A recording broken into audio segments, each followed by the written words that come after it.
Okay, so this is going to be a discussion about chapter number 7, which is basically about social, mobile, and local marketing. Now, most of this case and the topics that are covered in this case are already covered in the Faber novel Case Bundles audio lecture about Facebook, and the one that is dedicatedly made for LinkedIn. Although the LinkedIn one is probably not going to be part of your midterms, the Facebook one is. So I'm going to try and cover all the rest of the stuff. I'm going to skip the Facebook part, and I recommend that you go through the Facebook part in its own dedicated audio lecture that's also on YouTube. So this chapter starts with a discussion on how the market is changing, how the people are using more mobile phones. So there's a figure 7.1 which talks about how online ad spending is moving more and more towards mobile and less towards desktops. So that shows the focus of people towards mobile. It also talks in figure 7.2 about how much the ad spending on local and social media is happening and mobile is happening as opposed to previous years. So there's this mix and this interconnection of these three things, which is how people are accessing social networks and doing this through the mobile, and how ads should be more regionalized, localized, and more focused on where a particular user is when they're using it. So let's start with 7.2, which is social marketing. So the most engaging of all the social networks is, of course, Facebook. The average amount of minutes that a person visits on a monthly basis and spends on a social network is about 1109 minutes on an average on a monthly basis on Facebook, as opposed to about 64 on Snapchat and 41 on Instagram, 18 on LinkedIn, 73 on Twitter, 90 on Pinterest, and 143 on Tumblr. So Facebook is the topmost. They haven't given any statistics for Google Plus, but I'm guessing they're going to be somewhere around between 70 to 100. So the social marketing players, of course, are those social includes, of course, Facebook. So that's the biggest one. That's the biggest social marketing player there is. There's no argument there. So all of the stuff that happens on these networks is related to these 5 steps on social marketing, which is figure 7.5. There's fan acquisition. You try and gain fans on your page or on your platform, whatever it may be, or on your Twitter account. You engage them by giving them new good content that they enjoy, that they would share, that they would like. Then you amplify it. You try and make sure that you actually give more content to more people. You try and spread it out, and you try and create a community around that particular brand, around that page, and then you strengthen that brand over time. These 5 basic steps are how the entire social marketing process works. So fan acquisition, as I said, is all about attracting people through your marketing messages. Now, there are various ways to do it, of course, and we'll discuss each one of them gradually. Now, then this chapter actually talks about how Facebook does it on page number 432. So table 7.1 talks about the basic features of Facebook.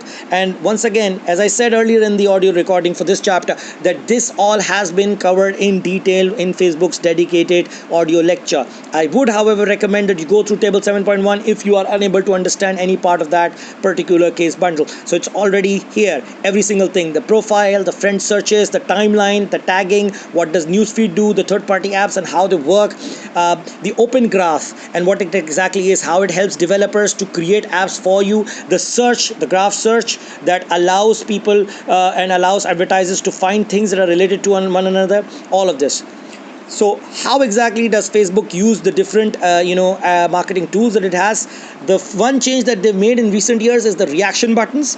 They've now gotten not just the like button, but the like button that has different reactions. So there's the love reaction, there's laughter, the surprise, the sadness and anger, and they are experimenting on a dislike button of sorts that will be a thumbs down of sorts. So Facebook also has brand pages. It started off with it. They used to have brand pages, they still do. They've got the news feed or post ads, where you actually end up seeing ads in between your news feed, sandwiched between your news feed, so that you're more likely to read them that are related to your topics. They're on the desktop and the the laptops, you actually get to see right hand column side ads that are not there in the mobile apps. There's Facebook Live, which is basically live video streaming and stuff that they started in April of 2016. There's video ads. Facebook has been using ads in videos starting as well as in between at the end that a lot of people find annoying, myself as well. But this is a fact that it has been overestimating it. They thought that more people would be watching those video ads, but most of them are not. And people skip those ads. However, they are trying to do that.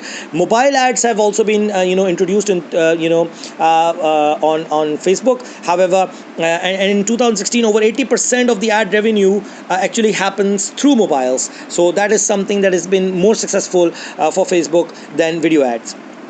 And then there's the Facebook Messenger. The Facebook Messenger has become pretty much a single place where a lot of instant messaging happens, ads happen, conversations happen. Even the reaction buttons are present there now. A lot of Facebook even tried to do a buy button in the Messenger. They've even come up with the idea of giving away money through Facebook Messenger. In other words, payments through Facebook Messenger. Then there's the Facebook Exchange, which is the real-time bidding auction system for advertisements. We've already talked about how advertising works for Google search in our chapter 6 case discussion. The same thing happens on Facebook in a similar way, where people bid for different ads to be shown to different people based on various matches to their interests. On table 7.2, it talks about a summary of sorts of all of these things that I just went through and summarized. I'm not going to the details of these because they've already been covered in the dedicated audio recording for Facebook.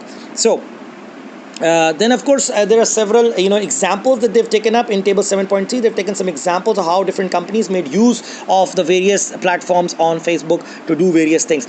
So how exactly does Facebook measure the success rate of these platforms?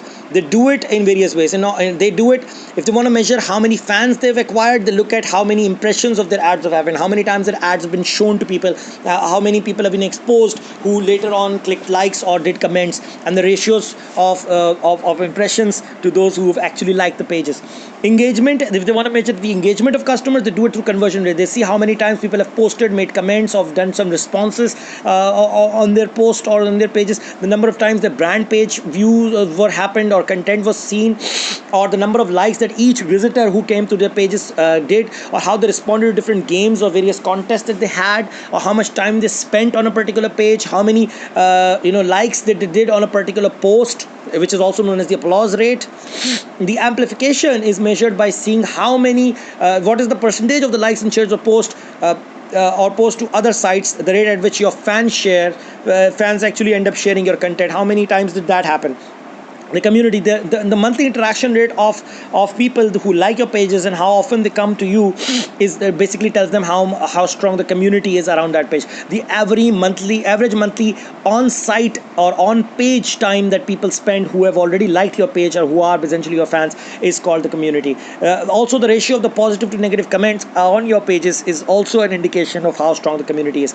The brand strength and sales, basically the percentage or revenue of your online sales that is generated by Facebook links as compared to other platforms. So how many people actually ended up going to your website through the Facebook page as opposed to through your emails advertisement or through your search advertisement, that tells you how strong your Facebook brand strength is. The percentage of Facebook referred visitors as opposed to any other form. So the conversion ratio for friends of fans, in other words, if say I've liked the pages, how many of my friends ended up becoming fans of that same page because of me, also tells you about the strength of your brand. So those are some ways in which you can measure and evaluate them. Then there's a discussion about Twitter, which is also summarized in table 7.5. It talks about Twitter's various features. So on Twitter, of course, a small short message of 140 characters is called a tweet. Okay, people who actually follow a Twitter page are called followers. You can send a direct message to someone, which is called a DM. A hashtag, the whole idea of a hashtag actually started on Twitter. It's not used like a grammar symbol or a punctuation mark like people do. A hashtag was designed to help search engines organize these words. So anything that's trending comes with a hashtag. Plus, it's used to search for all the articles that are tagged with it. So if you say hashtag mornings, all the posts that you talked about that have the reference of hashtag morning will be shown. That's what it was designed for. It's like a organizing method of different posts. Mention this idea. By the way, a lot of things that are features of Twitter were actually stolen by Facebook. So mention, which is basically called tagging in Facebook, is when you do the @ and you write the name of a person. So you're sending it to that person, or you're tagging them here, so you're alerting them. The moments tab actually tells you about the highlights that are happening on Twitter. It's similar to the Facebook newsfeed. Reply, you can make a public reply to someone. That's similar to replying to someone's wall on Facebook. Timeline is the same thing as the newsfeed on Facebook, or the timeline on Facebook. Retweet means you're actually sharing what someone else has already shared, similar to Facebook. And links are, of course, the links that you give on of any other place other than that is on Twitter. So remember, a lot of things that have now become common on Facebook actually originated from Twitter. So there's a lot of other things that happen on Twitter as well. So if you move to table 7.6, it talks about various Twitter marketing tools. There's promoted tweets, which are basically tweets that have been paid for, again in a similar fashion as sponsored stories on Facebook. So somebody is paying to promote these tweets to other people who are not following that particular Twitter page or Twitter account. They can also see them. Promoted trends, any kind of hashtag trends that are happening can also be paid for and promoted even further, like news post or ads on Facebook. Promoted accounts, there are several accounts that can be promoted and branded in a similar fashion as some people do for their brand pages on Facebook. Enhanced profile pages, you can actually improve the look and feel of your pages if you pay Twitter some extra money. Amplify, you can actually connect a lot of television commercials and tweeting activity and actually promote your Twitter through various other platforms. Promoted video, you can show a lot of ads in the form of videos on your Twitter page. TV ad retargeting, so tweeting viewers of various TV shows with the same ads that are targeted at them on a show that they're watching. So you can actually focus on people who have Twitter accounts and are following a particular TV show's Twitter account.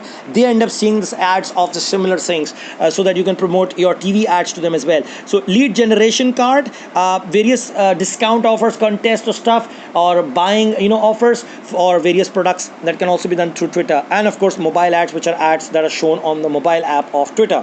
So if you wanted to actually run a particular Twitter marketing campaign, this is essentially what you can do. You can actually create your own Twitter account. You can then start promoting your tweets, and you can do promoted trends. You can even target your ads and create your lead generation. There's some examples on table 7.7 of various companies that have made excellent use of Twitter, so you can go through those and get a rough idea of how it works. Now let's look at the equivalent of the table that we had for Facebook, and look at how Twitter actually evaluates its marketing results. So it does the fan acquisition part, and again remember, this is the social marketing process that we talked about earlier in this audio recording. So it measures the fan acquisition or impressions through the number of people who saw promoted tweets and promoted trends, and the number of followers that a particular Twitter page has or account has. The engagement is measured by the number of times that comments and responses and tweets have been, and retweets, or which means basically sharing of your tweets has happened, or how many times people have visited the brand page or content of that Twitter page, and how many users have responded to various games and contests and stuff, and how long they stay on that page. The application or reach is measured by how many fans retweeted your stuff or shared your tweets. The community is measured by the monthly interaction that you show, the total number of comments that happen in a month and retweets of the content that happen in a month by the followers of that page. The ratio of positive to negative tweets is also another measure of the community. The brand strength and health is basically measured by how many leads or how many potentially customers you created because of the Twitter pages that you had, the percentage of revenue you generated because of your Twitter page, how many people ended up for coming to your actual website and buying stuff from you because of Twitter, as opposed to how many came through ads or search engines or directly to your website. So this is the and also the percentage of customer purchases that came from your Twitter page to your business is the conversion ratio of Twitter. So that's also another measurement criteria. Then it talks about Pinterest, and Pinterest is basically a social network that is centered around sharing of pictures that are pinned together.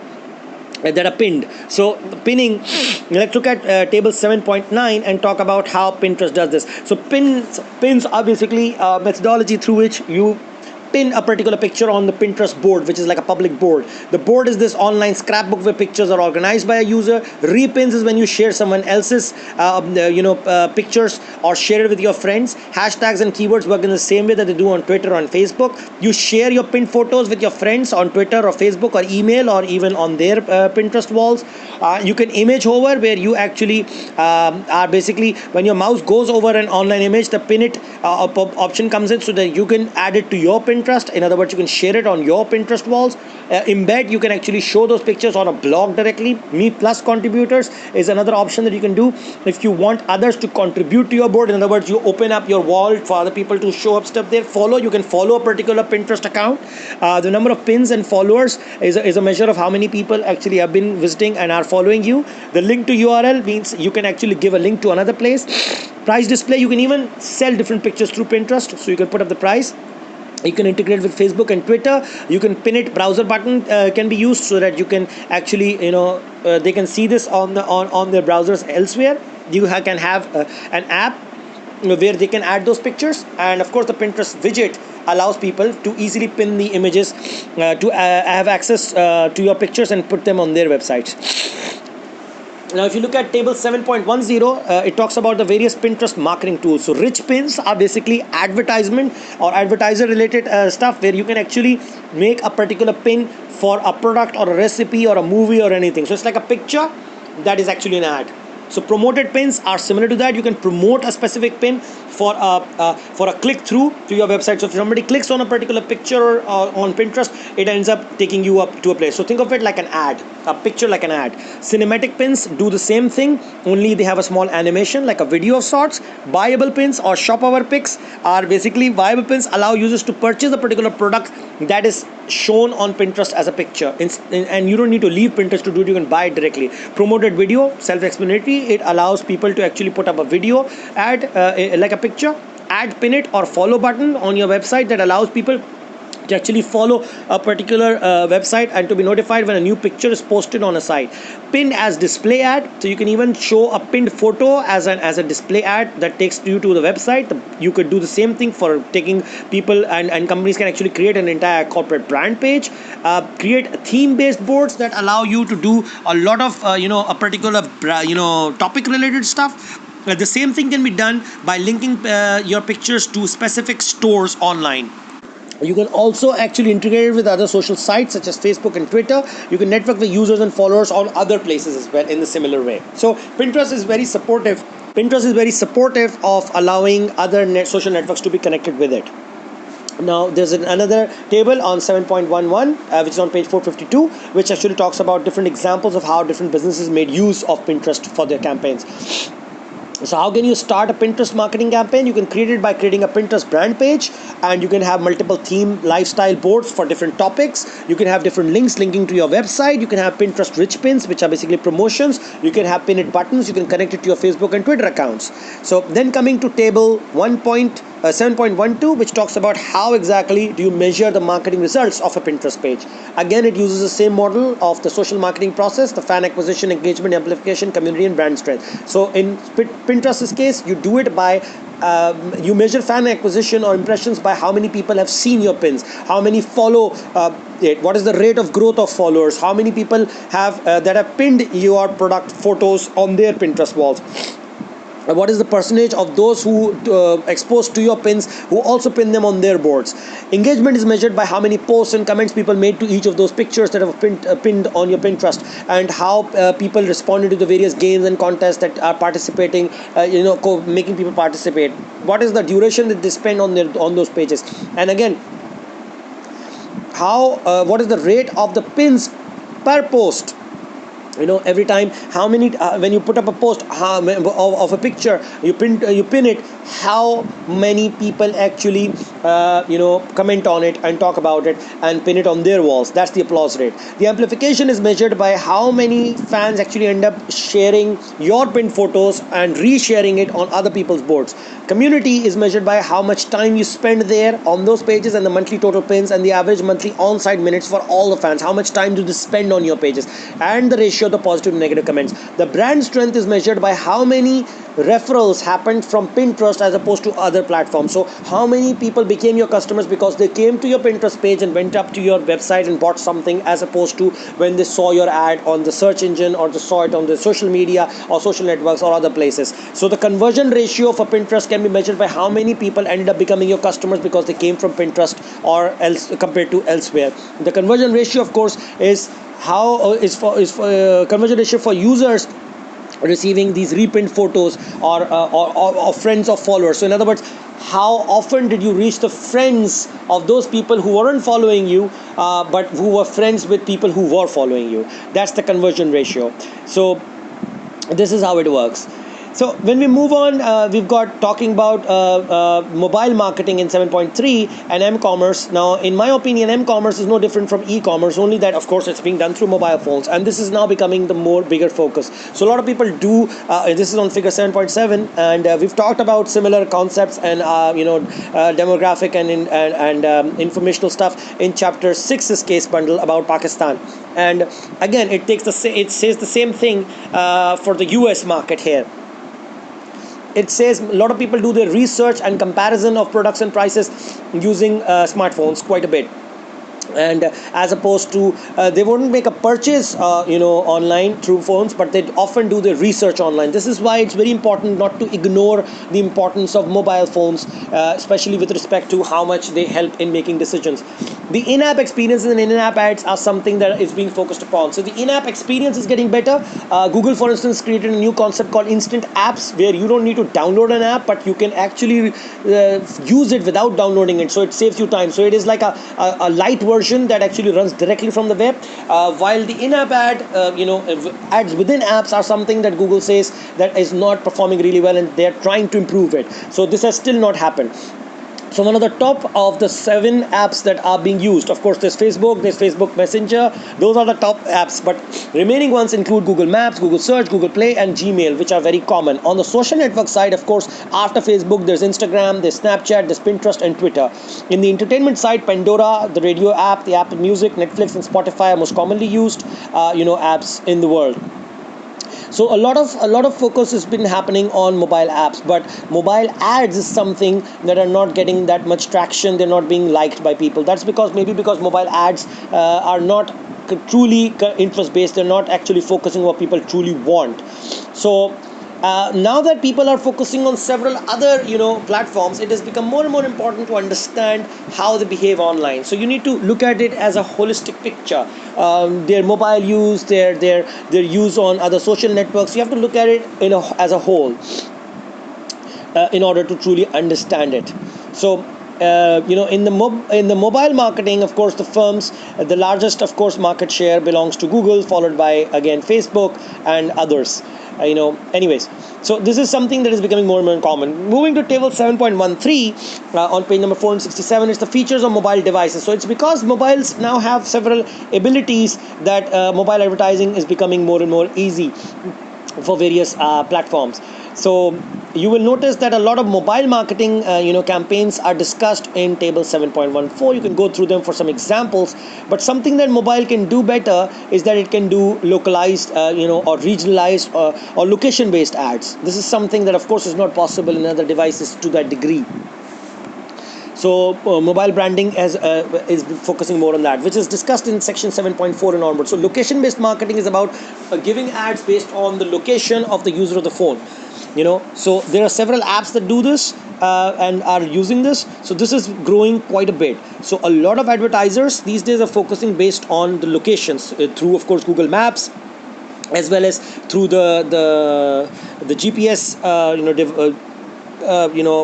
capabilities of a phone. So location based ads are increasing. So if you look at the market, this is shown in figure 7.13, the local digital ads are about $45 billion of an industry, and location-based local mobile ads are about $12.8 billion, as opposed to mobile ads as a whole is $46 billion. So this is increasing. Location-based mobile ad format spending on search is the highest. So people make searches and on mobile phones while they are looking for different places and they're moving around. So that is about 57%, as opposed to display only being 16.9, and social media-based ads 19.8, and video ads is lesser. So this is why it is becoming more important to focus on location based ads. So a lot of these ads are, of course, based on geo-aware ads, which are basically they identify the user's device and target accordingly. Then there's a proximity marketing, which means that they give you ads based on your closeness to a particular location. So major locating technologies include the GPS, which is based on the GPS location through GPS satellites, which is global positioning system satellites. Through Wi-Fi, of course, you're connected to a Wi-Fi. They can know your location based on that. The Bluetooth low energy, methodology. You can actually locate a phone's location through Bluetooth. Geo search. It can use the location information and the location app services that are placed in every phone. The cell tower that you're connected to, of course, can help get location services. And of course, if people are already signed into a particular location, they're checking in, they are sending social network related posts. This is how also you can actually identify the location of a cell phone. So mobiles are attractive because of exactly all of these features, all of these capabilities, because you can give ads accordingly. So you can give transport-based ads, you can give food chain ads, you can give retail store ads, you can even show where a particular inventory of a particular product is available based on those locations. So a lot of people find that as an infringement of their privacy. That is, of course, an argument that's an ongoing, but as long as it's done by their permission, this is still a good thing. So you can focus ads based on where they are. Anyways, so again, these are how is this measured? This is on table 7.17. This is measured again through impressions, through click-throughs, through unique visitors that people that end up on the website. The engagement is measured by how much they actually come up to the physical store, or they click to make a phone call, or they actually visit you physically, or they look for directions, or the likes that they make, or the comments and shares that they make on your page. The amplification is when they actually tell their friends, they share it on social media, they share it on their chatting apps. The community that is created by it, and the reviews that people write, the electronic word of mouth that is generated. That's how you're measuring whether your mobile location-based marketing actually happened. The hashtags and trends that are happening on Twitter, that's how you know the community is strong. And of course, the sales pretty self-explanatory, that people actually end up buying from you because they actually came to you through the mobile marketing platforms and ads that you ran. This is pretty much the coverage of this particular chapter, and I hope this was useful. I highly recommend that you go through the Facebook case bundle audio lecture that is based on the Faber novel case bundle, because that's the actual focus of this chapter. The rest is just going to help you understand better, but the focus in this chapter is supposed to be on Facebook, which is a separate case bundle. I hope this was useful for you all. Thank you.